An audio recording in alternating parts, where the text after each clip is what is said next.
Ex-bodybuilder, now personal trainer Oliver Price was very sceptical when he heard about CoreControl and saw the perfect choice to test it out.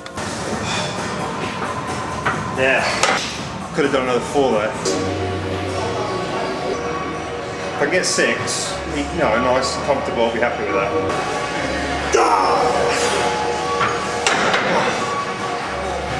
12, impressive. Because you genuinely feel like you can do more, you know. I wouldn't normally do that kind of weight, and I did 12, you know.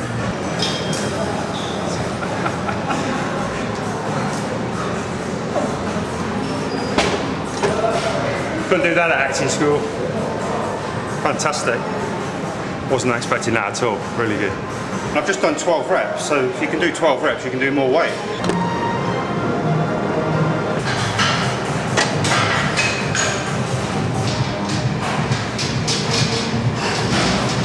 How many was that? 12. No amount of placebo is going to get that up 12 times. Because I do these weights day in, day out, I know myself when I'm going to roughly, whether I've had a good day or a bad day, roughly where I'm going to peter out, and it's always 6 or 8. So to get 12 with extra weight, I mean, for me, it's phenomenal, you know. So we've seen the physiological reasons as to how and why the body can do more work after using CoreControl and the scientific data to back it up. But we still have to address the frequently asked question, can these performance gains be explained by a placebo effect? Well, personal trainer Oliver Price basically answered that when he said no amount of placebo can make you lift that much more, which is in essence correct. When you see an international rugby player, already considered to be at his strongest, lift 15 kilograms more than he's ever lifted before on bench press, you can basically rule out placebo. The same can be said when someone can do 436 more pull-ups in just 6 weeks. As further proof, part of the trials at Stanford involved using the CoreControl glove with just a cooling system and no vacuum, and 0 performance gains were recorded. So apart from ruling out placebo, this also proves that it's only the combination of the vacuum and the control cooling that offers the performance gains. Cooling alone offers no such effects. All the details and studies can be found on our website at corecool.co.uk. Now, it doesn't take a great deal of vision to understand that if these personal bests and performance increases were achieved on the very first time of using CoreControl, then the conditioning effect when used consistently over months will be very substantial. People doing pull-ups were able to triple their capacity in a matter of 5 or 6 weeks, and I mean, this is capacity at hundreds of pull-ups. Back with NFL player Greg Clark, they continued the dips trial over a 4-week period when he nearly tripled his capacity in only 7 sessions. 2 of these were control sessions with no core cooling. It's important to note that on these control days he achieved similar or the same reps as previous core cooled sessions, showing that CoreControl's conditioning effect is lasting.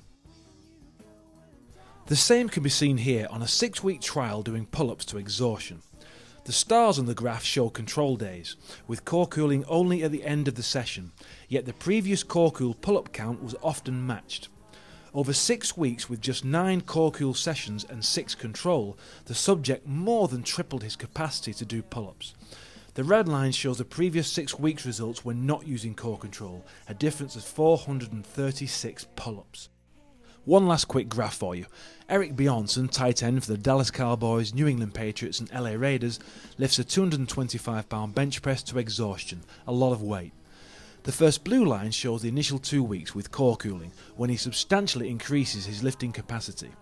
The red line shows the following 2 weeks with no core cooling. Again, we see he maintains the capacity he reached using CoreControl but has no significant gains.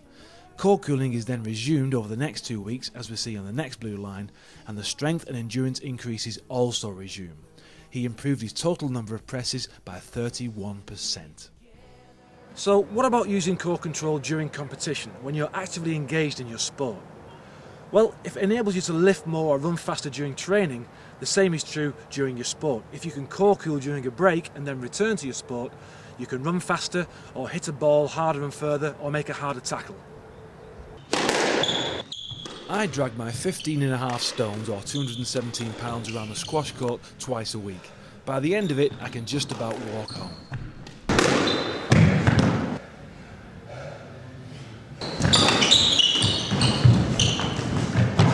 Well, I've just played over an hour's squash. I'm absolutely wringing wet, really hot. It normally takes me at least 30 to 40 minutes to actually stop sweating.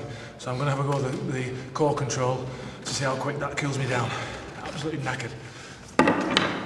Just over 5.5 minutes now, and my forehead is completely dry, where it was absolutely dripping with sweat before, as you saw. I actually feel refreshed. I can breathe more. I feel as though I can play another game.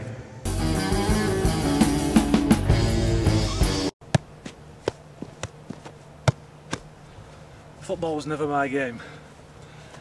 When a football semi-final goes to extra time, how often have you seen players going down with cramp? And it's even more common on a hot day. If you can pre-cool your side before the game starts, and then core-cool them again at half-time for 10 minutes, the difference in energy levels between your side and the opposition is likely to be very noticeable, especially at the start of the second half. If you can then core-cool them before any extra time, the difference in energy levels, speed and stamina is likely to be a mile wide. This can easily lead to the goal that wins you the game and takes you to the final. Florida Hurricanes, an American soccer team, have almost eliminated cramp as a problem since using CoreControl.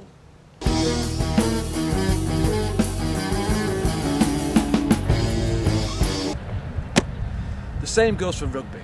Core-cooling players, especially hard-working forwards, after the warm-up, at half-time, and anybody unlucky enough to spend 10 minutes in the sin bin, will boost performance. It's even more useful for rugby league as it's played in the summer and players can be spelled and return to the game. I played a couple of Super League games in my time, and core-cooling a player for 10 minutes on the bench will revitalise him, returning him to the game, able to make much more of an impact. For those close hard games when fatigue can cause players to slow down, miss a tackle or drop a ball, any of these can cost you the game. If CoreControl prevents one incident like that, it's earned its money.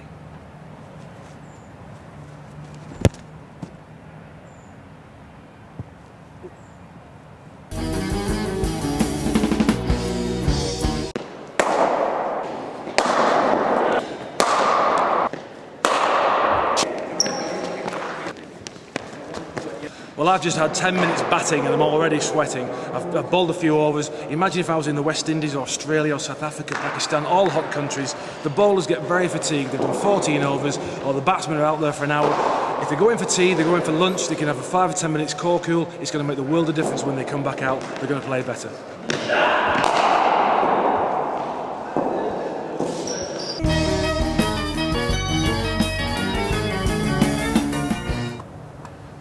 If you're in the 5th set of a tennis match, you'll have expended a lot of energy and lost a lot of water and electrolytes, especially in the heat. Core cooling for 90 seconds every time you sit down will have regularly lowered your muscle and core body temperature, reducing the amount you sweat and the amount you dehydrate.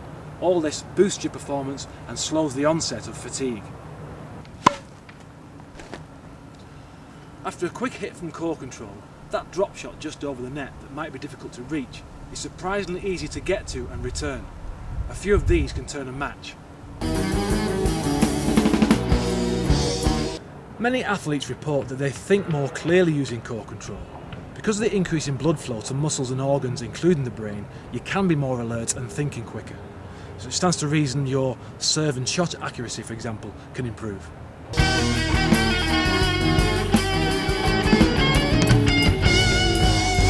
If you're an Olympic athlete or aspire to be, quite simply you can improve your times and distances by using CoreControl before a race, a throw or a jump.